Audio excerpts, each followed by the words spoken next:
as I had talked about last time, Dvandva Abhigat is all the conflicts in my life will be resolved. Not only physical, but also mental. I'll get the power, physical power to fight against the conflicts of nature like hot and cold weathers. Similarly, I'll be able to manage my stress levels, all the good and bad in my life. Okay? In such, after having attained such a stable pose, so then let it be any of the asana. Either you take Siddhasana, either you take Padmasana. People do it in Vajrasana also. Matsyendra Rishi did it in Matsyendrasana also. Anyone, whoever, in whichever pose you are comfortably sitting straight, is what only the prerequisite he asks for. And then what he says, sit in asana and observe. He is not asking you to fold your fingers. He is not asking you to do any nostril closure or anything. He is just saying that I have to observe my breathing. One must observe the process of breathing. And then, what are the 4 types we learned? Bahya is the outward modality. Abhyantar is the inward modality. Standstill modality is the stambha. And the last, Chaturtha, is unconcerned standstill modality. I'll explain each of these names. Okay? Any of you have heard these things earlier? Any of you have heard these things earlier? Huh? It's very, very less discussed type of topic this is.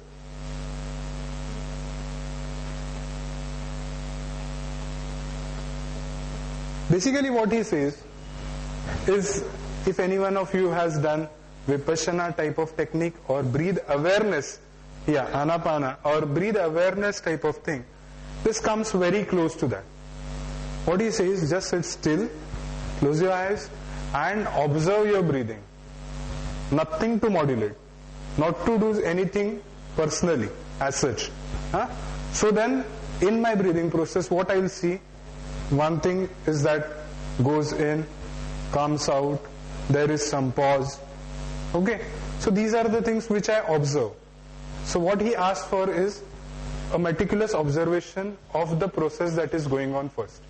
And after that, now he has defined it in simple lines. Many of the commentators have interpreted it in various ways. Of course, each commentator has his own good reasoning. There are some type of commentators who say that only observe what is happening, automatically the things will happen. And whatever that break of the rhythm will happen is what is to be understood as pranayama. So there is procedure actually to be done. One has to just stand still, sit still and observe whatever is going on. And whatever goes on is these 4 modalities.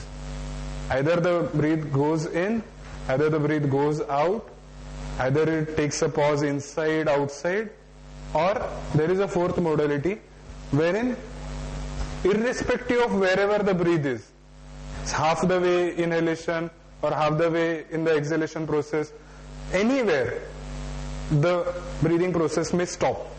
That is called as a Chaturtha Pranayama. It happens automatically and anywhere.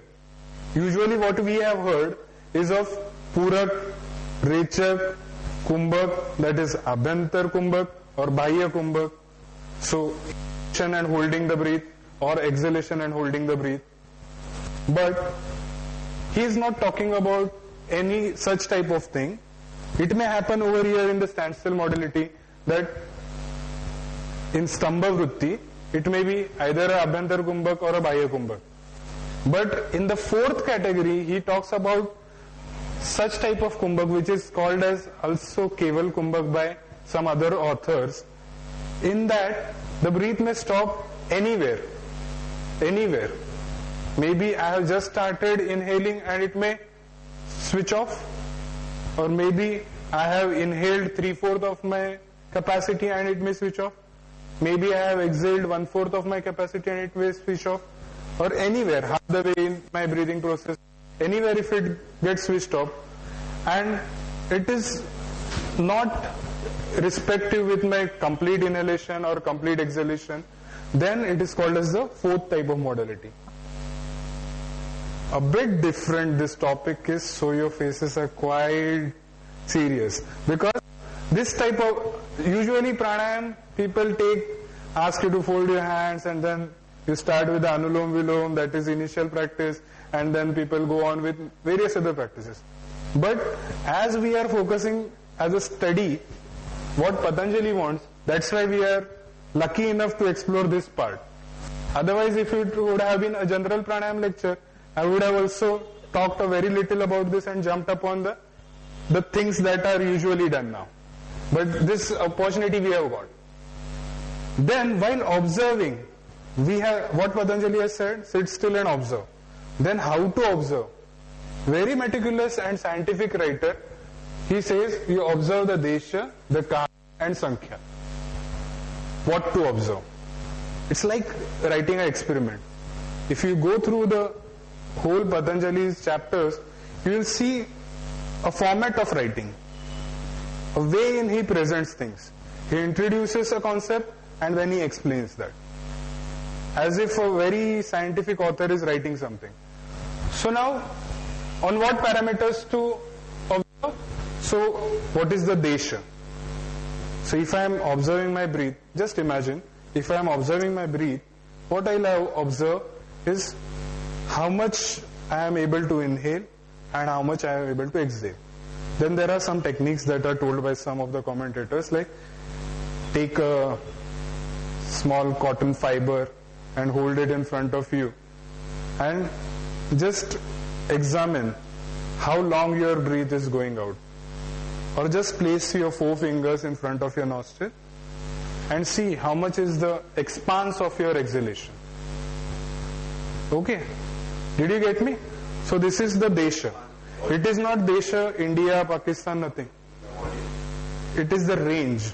It is the force by which the air is going in and coming out. So the distance which it covers in the straight line from my nostril can be called as a desha. Now, again, there are some of the commentators who say that not only the external desha, but also the internal feeling of my breath. If I ask any one of you who has done breath consciousness, he will tell me that I have felt my breath up to here, I have felt my breath up to here. Some people feel it up to the navel, some people feel it up to the toes even, which is anatomically not possible as such, because whatever we breathe goes up to only the lungs. But the feeling can be up to any range. So, this both the ways, either internal or the external range of my breath, the force with which I am breathing. When it will be when I am exhaling very sharply and strongly. When I am exhaling, at times the air will to the maximum distance. Am I right? See, if I am exhaling very gradually and lightly, my range will be very low. Okay? But if I am making a forceful exhalation, either of you, any of one has done Kapalbhati or something, then when that type of exhalation is, that time this desh may increase, that range may increase. But when I am doing a subtle, just light breathing, I may feel it at the most till 4 fingers from my nostril, or I have to take it very close, right? Why I am explaining you this is because the next important factor which we have to look is the kala. Kala, time, is like normally how many breaths we take in a minute is around 16 to 20 for a normal human being. So, when, see, Patanjali has brought pranayam directly to the breath process. He is not talking very big things like vital energies as we found in the definitions initially. He is making it very confined because he knows that once a person finds concentration on his breathing process, rest all things will be taken care of by themselves. So he has brought down the complete focus on the breathing process only. So now when I am expanding my breath, the time of my inhalation and exhalation, automatically the number of times I breathe in a minute